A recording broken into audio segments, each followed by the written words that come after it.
오늘 그거에 대한 분양 자격에 대해서는 이제 설명을 한 2, 3회에 걸쳐서 제가 설명을 해드릴 텐데요. 아까 그 서두에 말씀드렸다시피 그 재개발의 어떤 조합원의 가장 큰 특징은 첫째, 토지만 가진 자가 먼저 그 소유권이 그 조합원이 될 수가 있겠는데, 이 토지만 가진 자는 총 그 크게 그 세 가지로 분류가 된다, 이렇게 그 말씀드릴 수가 있겠습니다. 따라서 그 토지만 가진 자는 일명 그 나대지라고 하는데요.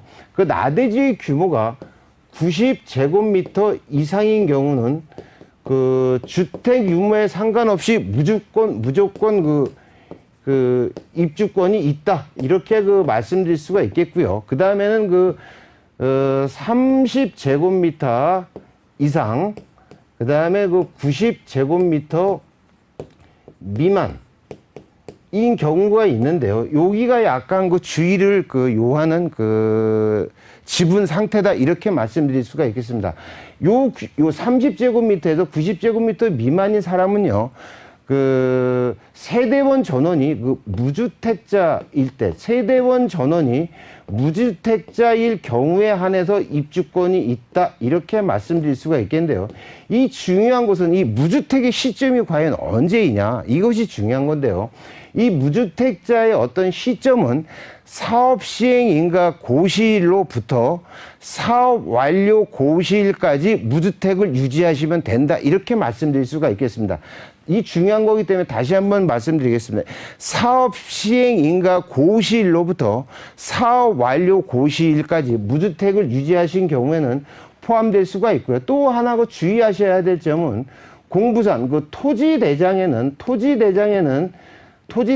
도로로 되어 있고요. 실제 용도도 만약에 도로로 되어 있는 이런 물건 같은 경우는 요 안에 40제곱미터 하더라도 여기는 포함이 안 된다는 점을 먼저 주의하셔야 되기 때문에 재개발에 투자하실 때 나대지 같은 경우는 굉장히 주의해서 나의 포지션이 여기에 맞는지 여부를 굉장히 심도 있게 보셔야 된다는 점을 말씀드릴 수가 있겠고요.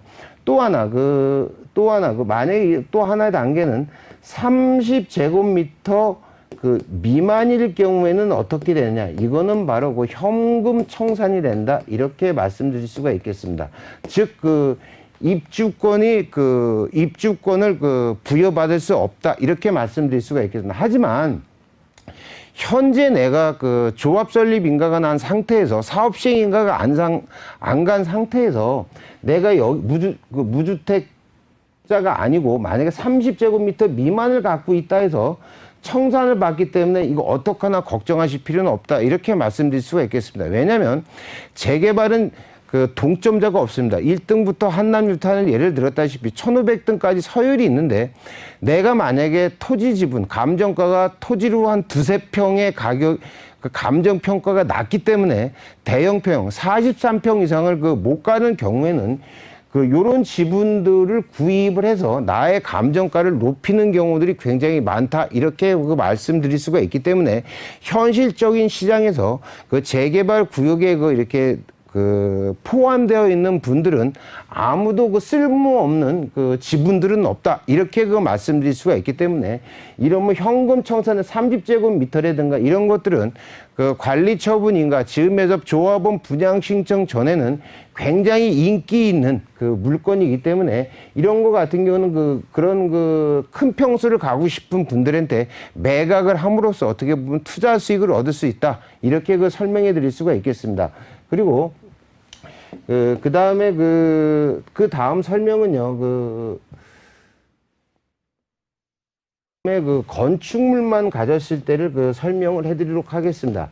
이 건축물만 가지고 있다고 하는 거는 일반적인 주택 형태에서는 굉장히 어색한 건데요. 이거이 바로 대표적인 것이, 건축물만 가지고 있어도 무조건 입주권은 나온다, 이렇게 말씀드릴 수가 있겠습니다. 아까도 말씀드렸다시피 재개발의 가장 핵심은 토지와 건물의 감정평가가 높아야 되는데, 이 감정평가에서는 토지가 차지하고 있는 비율이 압도적이지만 재개발의 모든 법의 어떤 행태들을 보면 입주권 여부를 결정하는 것은 토지보다는 이 건축물이라고 하는 것을 놓치시면 안 된다, 이렇게 말씀드릴 수가 있겠습니다. 따라서 이 그 건축물만 있는 경우는 그 토지가 없는 그 건축물만 있는 건데요. 대부분의 형태들은 이거의 가장 대표적인 얘기가 바로 그 무허가 그 건축물이다. 이렇게 그 말씀드릴 수가 있겠습니다.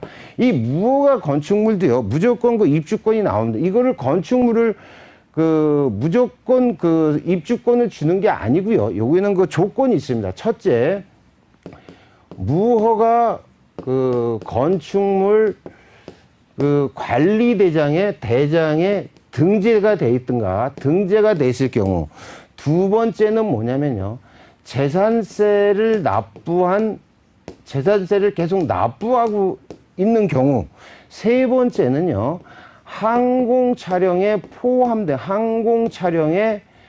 그 포함이 되어 있다면 그 무허가 건축물로서 그 입주권은 확보된다. 이렇게 말씀드릴 수가 있겠습니다.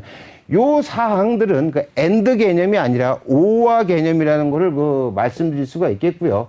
오늘은 그 시간 관계상 이 건축물까지 그 입주 자격에 대한 분양 자격에 대한 설명을 해드렸고요. 다음 시간에는 그 토지와 건물을 모두 갖고 있는 분들에 대한 어떤 분양 자격에 대해서 또 자세한 설명을 해드리도록 하겠습니다.